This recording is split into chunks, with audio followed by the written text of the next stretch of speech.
Apat na mahalagang panuntunan sa kaligtasan na dapat sundin ng bawat mangingisda.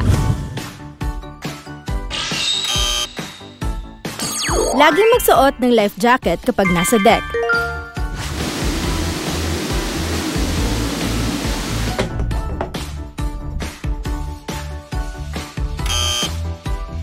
Sa mga emergency na tulad ng mga pagsalpok o pagtaob, agad pindutin ang buton ng SOS para tumawag ng saklolo.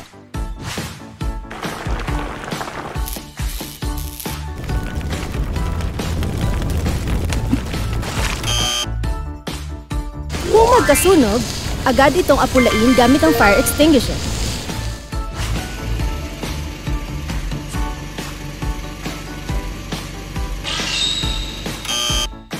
Mag-ingat na huwag masabit ang iyong mga kamay o damit sa panghilan ng lambat.